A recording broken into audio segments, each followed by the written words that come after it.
Hi, my name is Debra Morrison, and I'm a financial and leadership coach for women 60 and wiser to uplevel their confidence around their money. I am so excited to share with you and in this time of soulful self-care Hello, sunshine, conversations. good to see you again.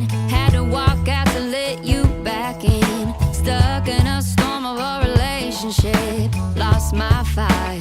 Oh, and I forgot about me for way too long. But it's rolled on. Now there ain't no shade around here. Won't you leave? Hey everybody, it's Pearl Sharonda with Women Successful Living, and you are listening to another episode of our newly named Soulful Selfcare Conversations. And it's still with Pearl, but just a little different. We're honing in on your self-care, on everything around your wheel of life, from self-care is not a bubble bath, to how are you doing your finances, how are you preparing to all those things that may come up in your life, including as you lead to retirement. I'm so excited that today we're going to talk about some of those areas. But I want you to grab a cup of tea. I'm a tea drinker, but you can get your coffee too if you want. Have a cup of coffee, grab a pen and paper because you're going to want to take some notes. But if you're driving, just know we'll put everything in the show notes. You can go back and read or listen to us. Follow us on all the podcast platforms or like and subscribe below on YouTube and come watch us in person so you can see who we really are behind all these beautiful voices that come on every day. But in the meantime, I want to introduce you to my special guest. Her name is Debra Morrison. And she's a pioneering financial expert with 45 years of experience, transforms women's relationship with wealth through expert financial coaching. She's been featured on CNN, ABC, and the Wall Street Journal. This best-selling author and award-winning advisor combines farm girl authenticity and sophisticated financial strategy to help mature women unlock their full prosperity potential. I'm so excited to have you today, Debra. Welcome to the show. Thanks, Pearl. So appreciate that fine intro. Yeah, you're welcome. So listen, if you're new to this show, those that are listening, we always do this. I don't have questions. My guests will sometimes say, or they're booking people say, do you have any questions? I'm like, no, don't have any questions. We're just going to have a conversation. But there is always one question I start the show off with. And then I never give the secret away because I don't want you to think about it. Because right now I want to talk to little Debra. I want to go back to little Debra when she was that little tiny girl and what she wanted to grow up to be in her life. And how does that look like today to what you're doing today? So, for me, when I was little, and if you've been on the show before and listening to us, you're going to hear my story again. Sorry, that's what I am about. But I wanted to be a teacher growing up. And so I wanted to be an elementary school teacher. My high school had the program where I got to go over to the elementary school and ride my little moped over, go do some teaching with the elementary school teacher. And that's what I wanted to do. Life took a different journey and path with me. However, if I look back to that and what I do today in my coaching world, I am teaching, I am educating. And the funny thing is, if I look back at how old I am at the 60 years young, I'm probably coaching some of those women that I might have taught in elementary school. So I still get to get them just a little bit older, is what I like to say. So with that said, Debra, tell us what little Debra was like growing up. What did she want to be today? And how does that correlate to what you are doing today? Well, this is such a great question, Pearl. Thank you so much. Of course, it was Little Debbie because that was the nickname. And just fast forward when I saw like little Debbie cakes on the side of a truck, and Debbie does Dallas. No, I'm now Deborah. But Little Debbie back on the farm was actually very mature for her age. We all were, because the farm really exacts that because of so many uncertainties in farm life, the weather, chief among them, and tools breaking and tractors malfunctioning, etc. So we were always in this day and age we call it MacGyvering, right? We just called ourselves handy, right?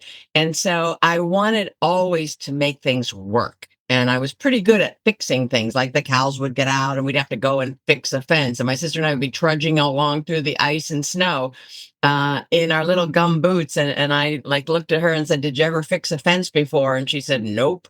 And of course I was younger than her, so I hadn't, but we were all laden down with these pliers and this wire. And I was sure that I wasn't going to go back out there the next morning. So I wanted to fix that fence so good that it wouldn't be failing us again. And so fast forward, my aunt takes me to the New York Stock Exchange. We were on a real humble farm in the Western Pennsylvania area, and she was from New York or New Jersey, close to New York City.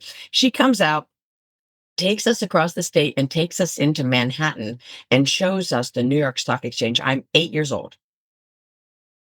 We're up above it, looking down through the plexiglass, and my nose is completely pressed against the plexiglass, just looking at all of that fist pumping and the white men running around and their veins popping, shouting, and the tickers blinking and the prices. And I had to be pulled away. It was so mesmerizing. I was just like completely slack-jawed.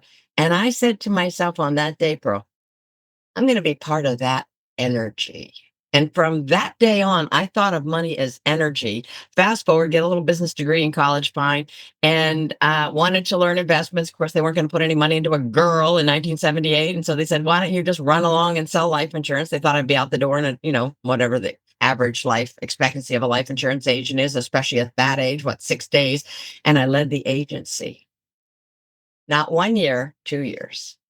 And then I moved into investments and tax advantage investments and the integration of tax and investments. It was completely natural to me because my grandfather had been a stock market investor in the Great Depression.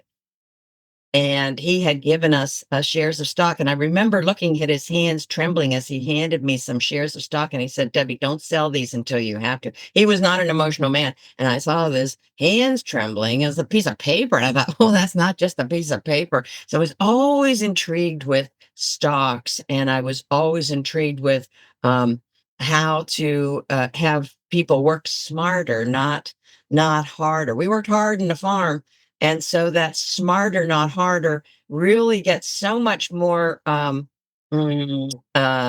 test fuel, if you will, and the propulsion is so much greater if, in fact, you plan. And so I became a financial planner, and I managed money for 34 high net worth clients for 42 years, and now hung up that those tennis shoes, sold the company in 2020, and now I'm looking, Pearl, to up level mature women's, which I call 16 wisers, money knowledge, their confidence, particularly because we've been horribly socialized. Don't worry your little head over that, Betty. Bob will handle it. So I'm out there disabusing women of some of that what they were taught, not their fault. Yet it's high time we get the truth about money and formulate our own or our own strategies for financial security. I love you paint such a great picture. So those who are driving, I'm sure you saw that little girl with the nose against plexiglass going, I want to be part of that energy. I mean, it brought me back to when I was 19 years old and I had just moved in with my husband and my uncle. When I met my husband, I already had plans to go to New York to visit my family in upstate New York. And I remember him calling me when I was in upstate New York and like, come on, I'm taking you to the city. I'm like, Uncle, I don't have money to go to the city. I didn't bring that budget. You're coming with me. Okay, fine. So we went, it was around Halloween. And so it was the craziest thing. My uncle, I'm not exactly sure what he did, but it was some sort of investigative work. So he went in there. We went into this one restaurant. It was a restaurant that one of the Rocky movies are filmed. It was an Italian restaurant. Remember, we walked in this restaurant and it wasn't financial, the picture you did, but it was like, it kind of was the opposite end of what happens when the people who want to control the money are in charge.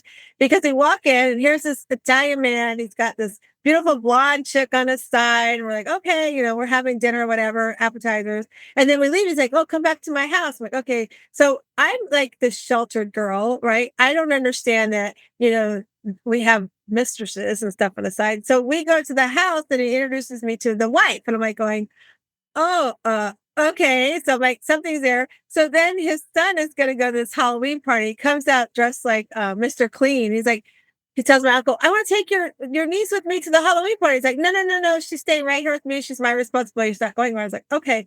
So the best thing that happened next, and I say this because of what happened 9/11, was we actually went to the World Trade Center to the restaurant on top of the world. And Windows. I remember going in there and we walked in and another lady was with us now, like the wife who stayed home, we're here. And we walked in and they're like, oh, Mr. So-and-so. And they sit us down, like we're overlooking, the water. It's just so beautiful. And it was just so amazing. So we were there, then we leave and he takes me around. That's when Johnny Carson was still around. That's when Trump was doing really well. So he's like, here's this one. So it's such fun as that little girl. Like, and when you talk about pressing your head, I was like, yeah, I remember that. And I remember driving home and my uncle said to me, so total opposite of your experience. He said to me, Do you know what just happened? Oh, and by the way, he had to bring me to where the Guinness Book of Records biggest pizza was shipped to Italy at. So while we're there, we're in the town where all the people dress up and as the opposite sex, right? And so we're there, and I'm just like this night show. My eyes are like, he must have seen my eyes were coming out of my head, and I was nervous wreck. And he walks up, he goes, "It's okay, you're fine." I'm like, "Oh, yeah, okay. I just get this slice of pizza. Can we go?" So we get in the car and we're driving home. He goes, "Do you understand what happened?" I go, "I think so." He goes, "You can never tell your mother I did this with you because I'd have to put cement shoes on you." And I'm like, "No, no, no, no worries, uncle." And to this day, like that was my New York City story. Like, so, and every time I go back, and then when, of course, when the unfortunate World Trade Center happened, I was like, "Oh no!" And I was like, "I'm so glad I had those experiences." But those experiences are like things that define us. That's why I always ask that question because there are things that happen in our life that define us. And if you had not gone to the trade center and you've not seen what was happening in trading and all that, you might not have understood the energy. You might still be doing fences at the farm, right?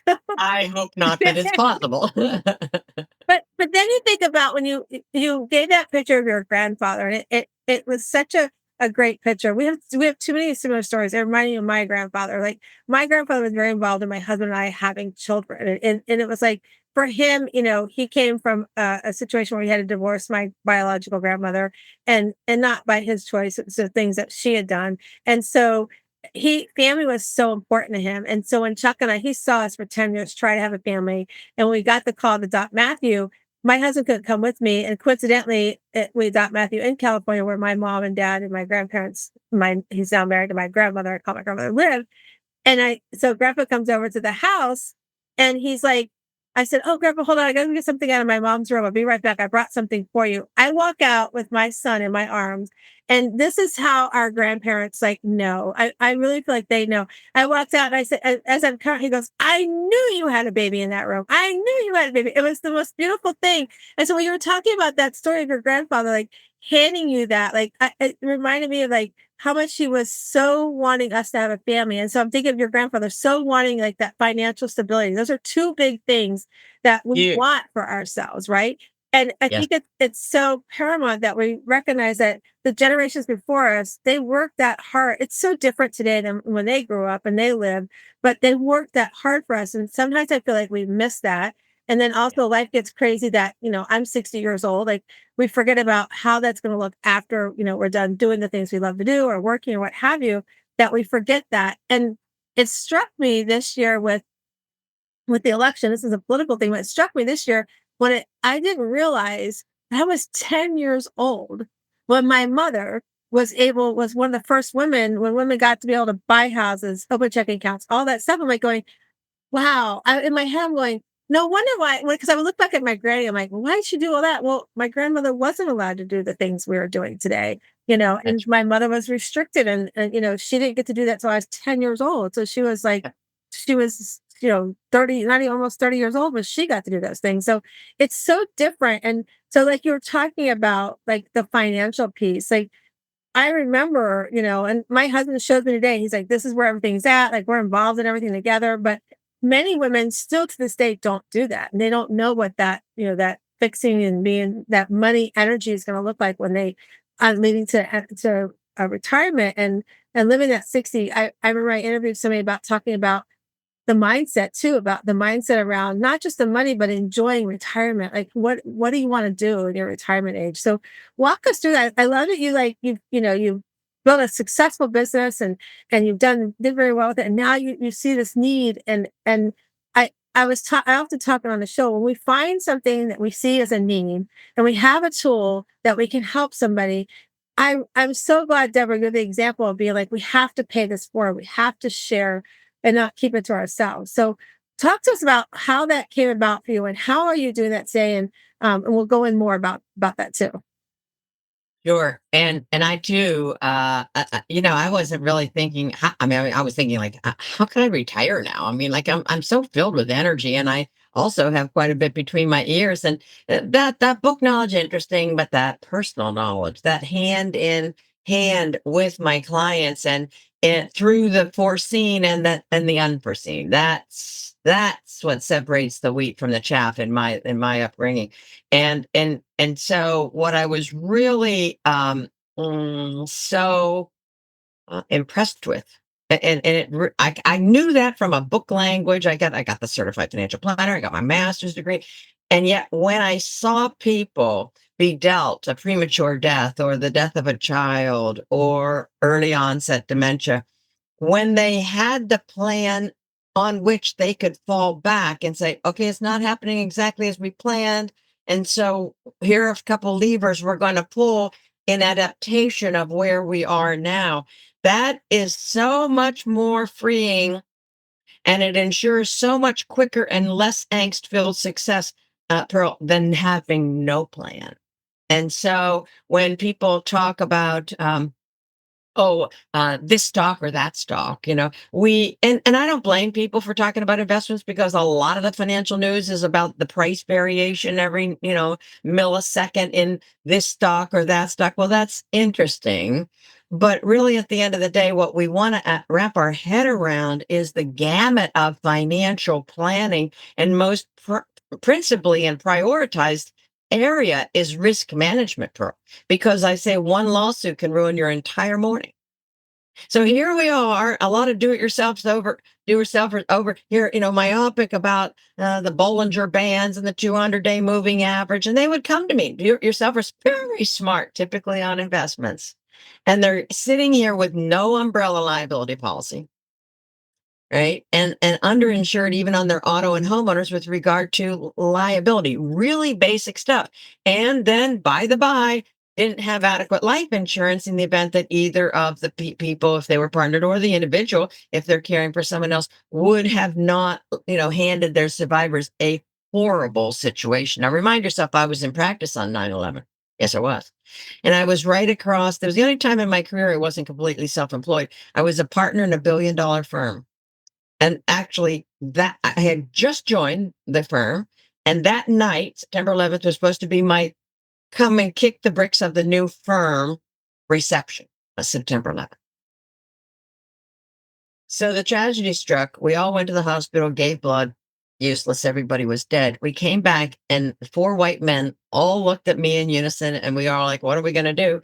Because these are people in our very community of our office, and they all said in unison. And they pointed towards me, and they said, "Deborah, we're going to give pro bono service for a number of survivors for 1 year, and you're the partner that's going to do it."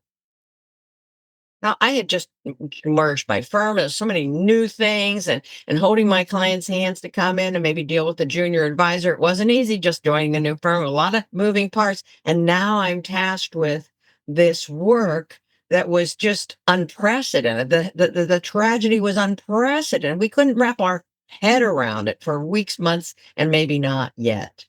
And yet, in the same instant they said that, I knew I was the person. So I began dealing with survivors. I had 7 widows, one widower, and a 12-year-old orphan. I worked with for 1 year, got their plan together, and thanks be to God that the government came in with the fund, right? Because these were young people and they didn't have their stuff sorted out yet. So I've given speeches over the years, what Wall Street won't tell you. And what Wall Street won't tell you, just to get me cut right to the last chapter of the book, right, is that we want to plan first. See, Wall Street is manufacturing products, and they're pitching their products because they're making a commission on the buy and the sell, on they call it in our business the round trip, right? You buy a stock, you sell a stock, and you're getting gouged a commission. At least you were in the old days. Now you can do most of that yourself without a commission. However, this was a principle lost on so many Americans, that the plan itself, however skeletal, however basic, serves as such a solace, especially in the unexpected moments in life, which are the most daunting, of course. As you're talking, and you talk about the unexpected moments of life, that's like, you know the if I go back to when we're trying to have kids, like the cost of, like, back then, in vitro, everything. I remember going to the pharmacist, and I was like, "I'm here to pick up my meds," and they're like, "That's $12,000." I'm like, Okay, I gotta call my husband because I wasn't planning on that. And then, and then having to do the research. Okay, so the doctor, we found a place that you can order it online with all that stuff. But and then fast forward, you're talking about the things, the unexpected things. We when our kids were little, we had the life insurance, but when they turned 18, we didn't continue it, right? And so when the unfortunate passing of my son 2.5 years ago in a car accident, I mean, it was, my husband, myself, my girlfriend, somebody from the funeral home came and she lost a child as well.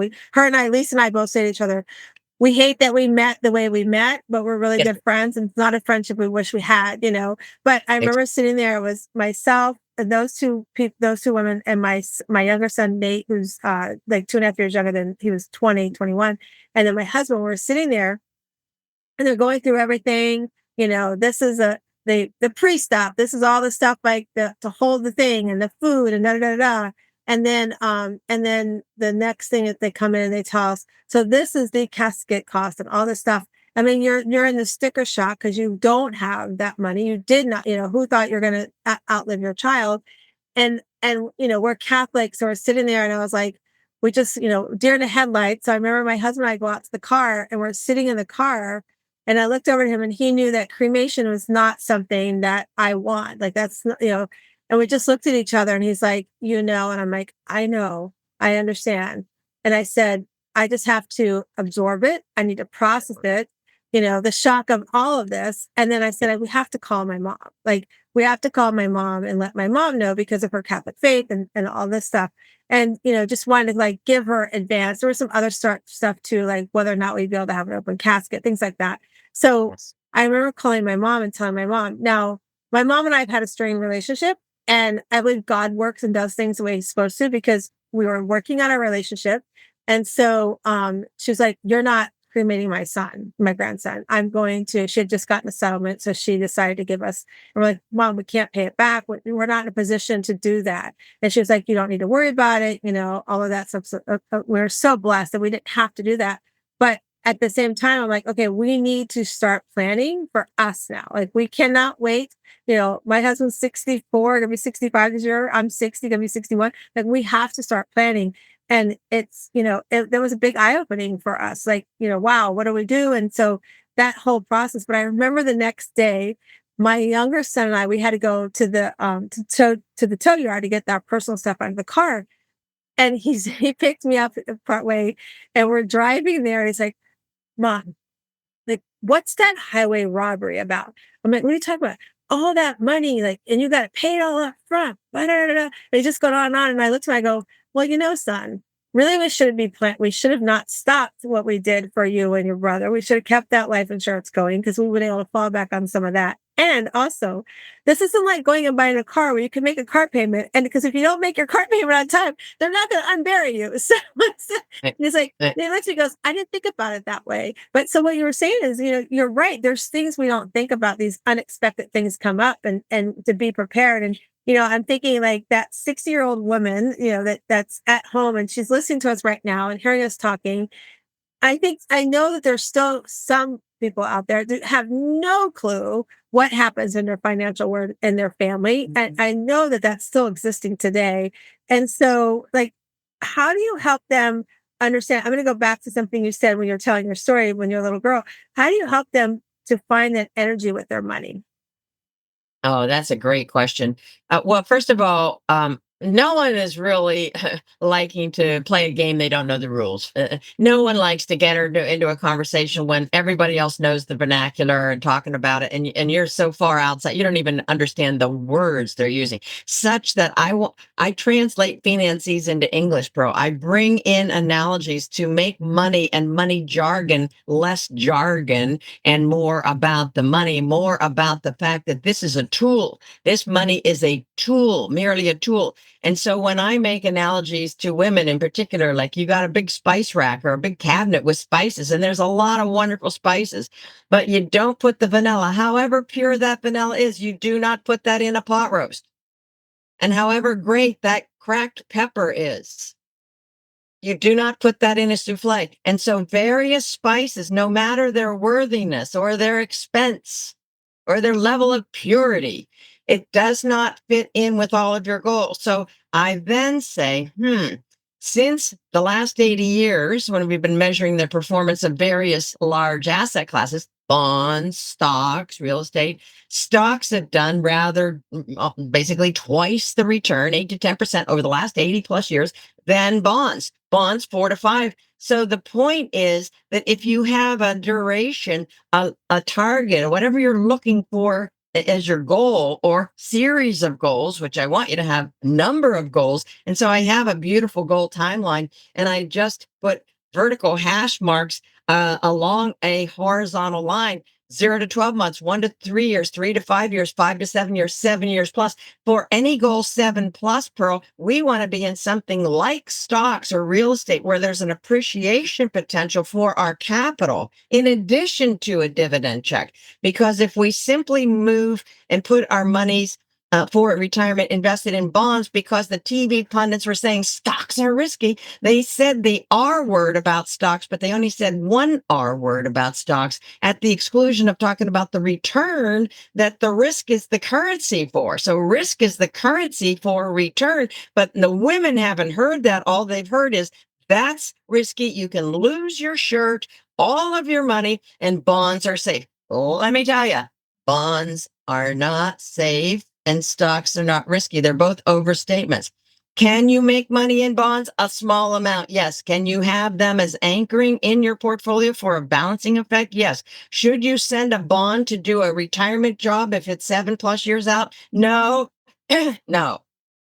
And so if we match the spices in our spice cabinet with the recipe of what it is we're looking to bake or cook, then we're going to be much more pleased with the outcome. And so if you're looking at the recipe for a chocolate cake and you put all those good expensive ingredients and your time and mix it all up and you throw it in the oven and it calls for 350, 1 hour, you put it in the 350 and then 10 minutes, you get real curious and you open the door and you pull it out. Not going to get the chocolate cake you wanted. And so we can't be invested in long-term assets like stocks and real estate and other things that actually take time to mature and whose price varies throughout that hold. But to look at that variation in the price, no matter how much the TV pundits are pushing that on us as news, it's noise anymore, Pearl, than we would if a realtor came and knocked on your door and said, "Oh, Pink Pearl, your house is worth $439,643," you're thinking, where did they come from? Right? And you shut the door. The next morning, you open the door. Pearl, your house is worth $473,293. You're not opening the door the third day. Why? You are not selling. That is noise. See, we understand logic in every other facet of life. If you have a kid or you have an imagination of someone's kid or your niece and nephew, you do not call the teacher and say, "What did Janie do between 10 and 10:15 today?" Who cares? Right? So I think it's to reframe women's understanding about money. It is so common sense. And when that light bulb goes off, now we have a woman who feels quite strongly, yes, she does, that she can do this and she can. She just does. She needs to avoid all those commission hungry salesperson trying to shove another life insurance policy or high commission annuity down her throat sideways when it's completely unsuitable, and find a fee only fiduciary planner who will give her a plan first and then promulgate that with products that have a likelihood of her achieving those goals, however many she has and across whatever durations they extend. And it's about as simple as that. And so now when women get the notion and then they start to make a savings plan and they start to see that compounding and the dividend, and then that compounds on the first investment, and then the dividend comes in and compounds on not only the first investment, but the first investment and that month's interest and the next month's interest. And that starts to come home to her. This is what they mean when they say we make money as we sleep. Yes, we do. But we have to start. We have to start small as you want and get that habit of saving for ourselves first down. I don't care if you're in debt. I have people come to me and say, "I have this much debt, so I really can't afford to invest." Actually, that is kind of an old notion. Okay.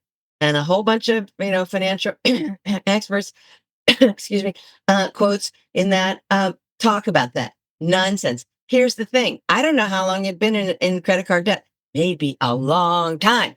So how's that working for you?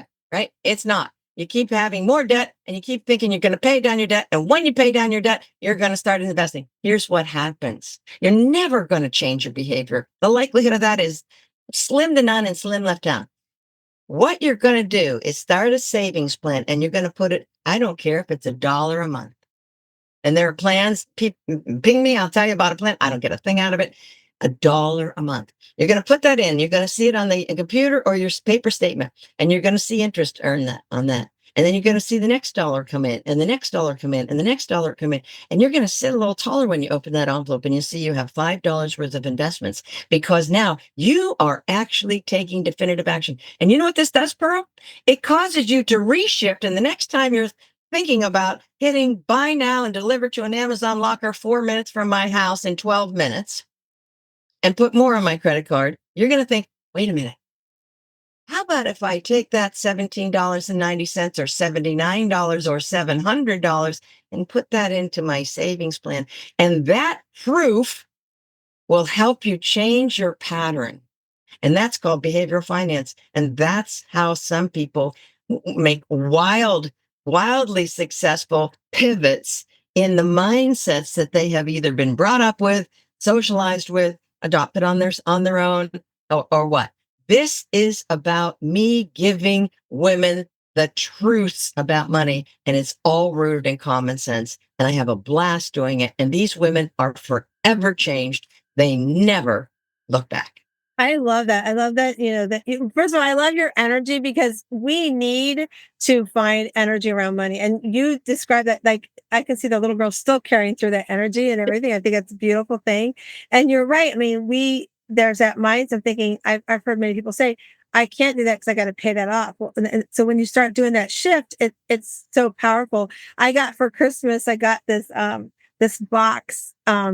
I forget, it's got like all these various numbers or like dollar amounts on it. And so you're supposed to put this dollar in the box. You check which one, right? And so we're calling it our vacation fund. We're going on vacation at the end of the year. And I'm like, let's create a vacation fund. We can't unlock it till we go on vacation. We made a commitment. So when you go by, if you've got it in your pocket, your wallet, whatever, just stick it in and mark it off the box, right? It's like, and so at the end, we go in August when we leave, we'll just be like, oh, we have this much in there. We didn't know we had that much in there, right? And so just something different. It changes something outward the mindset and everything. And my husband, like he's really good about where we're at because he's retired. Like he's always looking at like everything you're saying, he talks about and teaches. And we have boys. So it's been fun to watch our boys, like especially Nate now that he's married. It's like when they were living together, they had their own accounts. And so now they have their joint account with separate accounts. He said, so we made a commitment, Mom, that we put X percent goes into the joint one and X percent goes in, I think he said savings. And then the other we keep for ourselves for our fund money. I'm like, well, that's a great plan. It's a good plan. You communicate it. You guys have walked through it together and everything. So then it was cute because my daughter-in-law was like, yeah, I went to Costco and I wanted to get me, I don't know if she said sneakers. She wanted to get something for herself, but she wanted to come out of the joint account. So she's like, she calls my son, do you need such and such? Because she's like, if I get it for him, I need it for me. I'm like, that's creative thinking. I was like, you are a smart girl. So be very careful though, because that can change the whole financial plan you have. So it's really interesting to watch how they're talking about that now, because we didn't, my husband was really good about teaching to our boys about saving and things like that. And I grew up in a household where barely paycheck to paycheck, lots of debt and everything. So I had that learned method. And so it's interesting. And when I watch, and I work with my clients, I always like to make sure when we look at the wheel of life, when we get to finance, I'm not a financial planner, but we need to make sure you've got that. Like, where do you want to go? What's it look like? We need to make sure you've got those mechanisms in place. But we always go back to mindset because I always say it's a mindset too around what you have. Because if your mind's not, clear on it, you'll plan to fail, And so I love that you help walk that. I love the analogy of how you help them rethink it and re-look at it because it is a lot of noise out there in the world. There's a lot of Yes. noise, not just everywhere. It's like my husband had the news on the other day with everything that's happening in the world right now, and how people are standing in the corner yelling and this party, that party. And he had it on. I'm like, I need you to turn that noise off. I'm like, if you have that on, I need you to turn the noise off. And so it goes back to finance. Like you have to figure out how you turn that noise off so you can concentrate what is your goal. And I know that's what in talking, that's what you help your clients do is to walk through and find that goal. And you talk about, we talk about the losses and the widows and things like that. It's not an easy thing to do if you've had this learned thing, especially when we're talking in our 60s, right? We get to our Yes. 60s or whatever, we're like, oh, I got this habit, I don't want to change, and I know when I work with middle-aged women to get them to change the thought behind self-care, it can be a Yes. struggle for some of them, right? So Very big. yeah, how do you help them like to navigate that when they're so like, because I'm sure there's some that are so scared to make that change because they hear the noise, they grew up a certain way, right? And they don't, they're afraid of the change because we can be fear is wrong, right? How do you help them do that? Well, And I love the analogy with the baking cake too, by the way. That was like so great. I'm like, I'm still the girl that goes, are the chocolate chip cookies done yet? yeah, exactly, exactly. That's great. Yeah.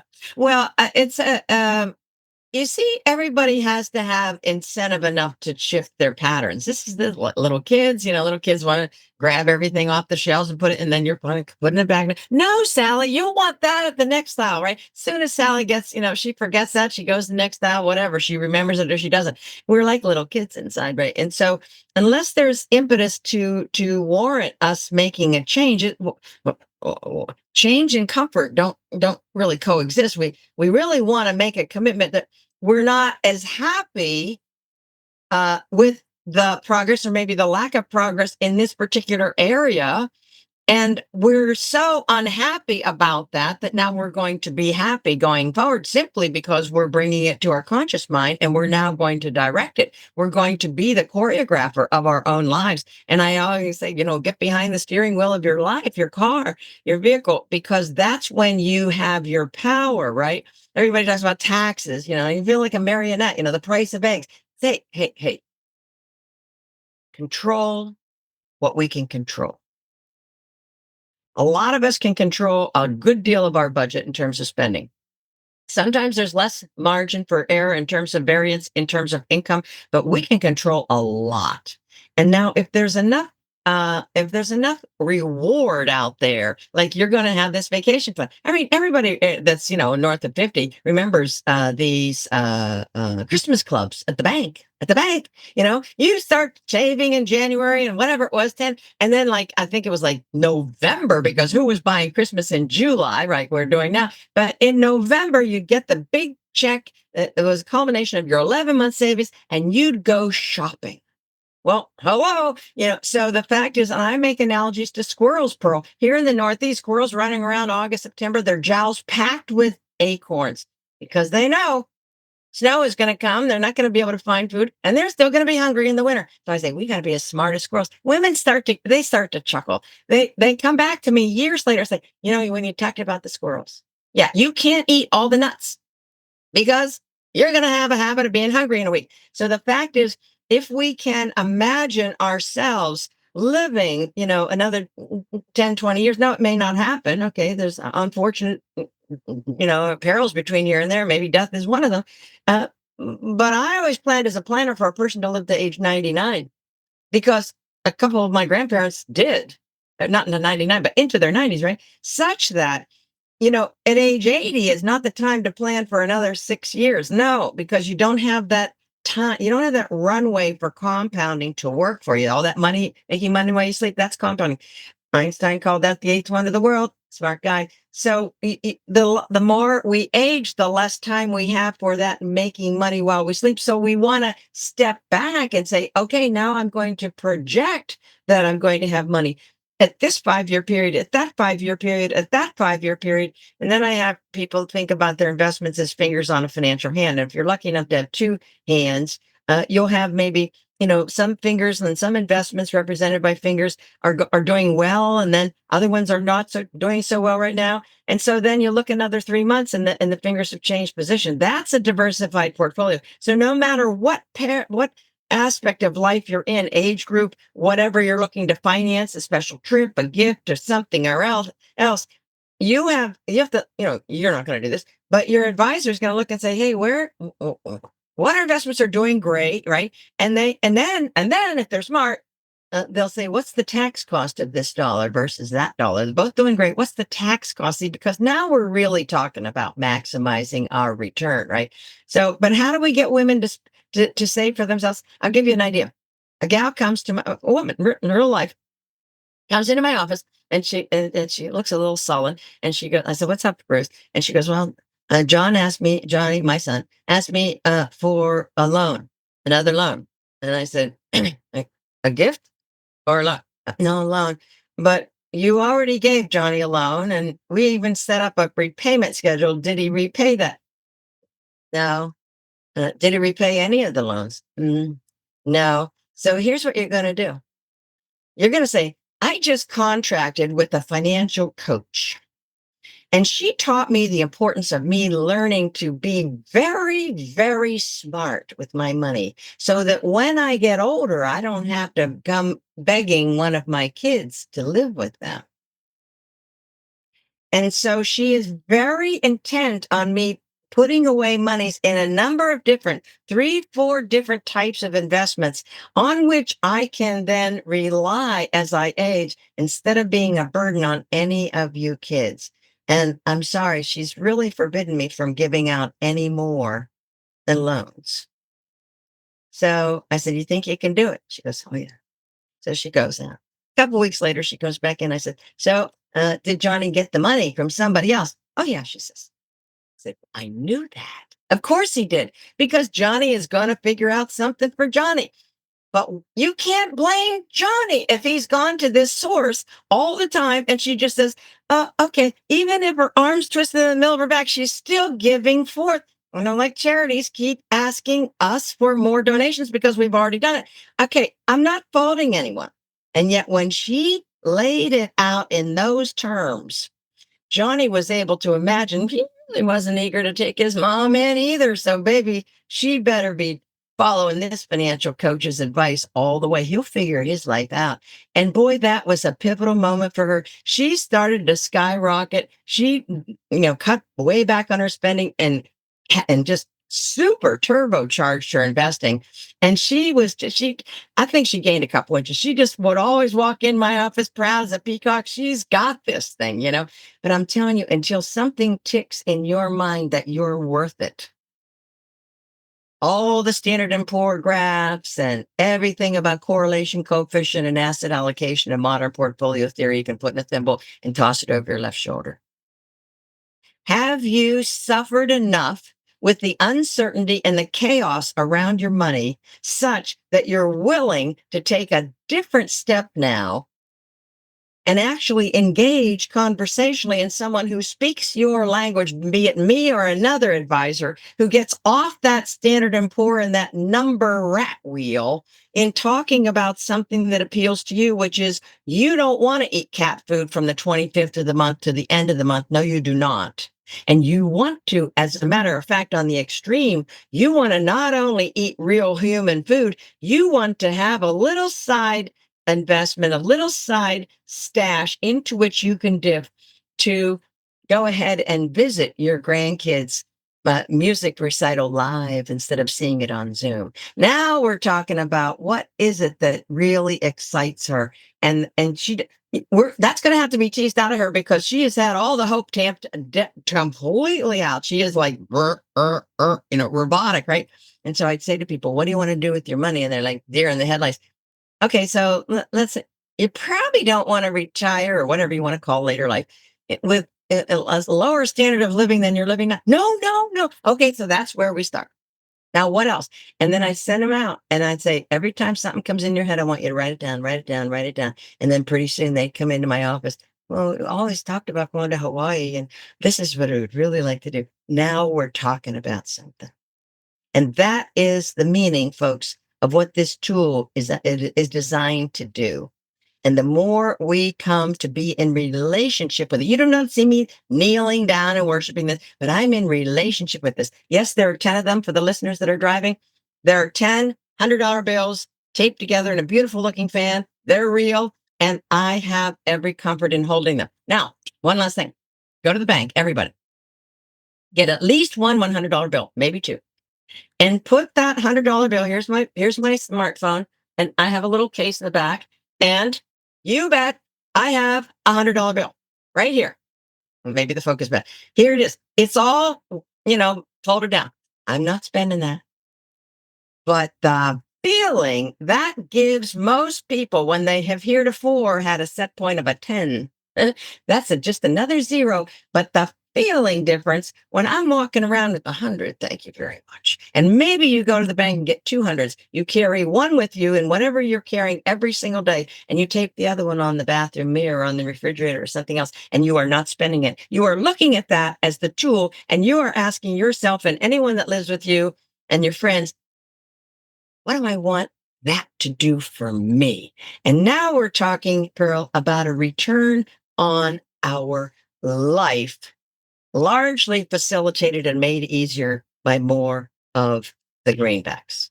This has been so much fun. I just looked at like, oh my God, our time is like just about running out. I love everything you just said because it's so true. Like it's that self-acceptance of our journey with the money. And then how can we make the change? What can we start doing to make it different?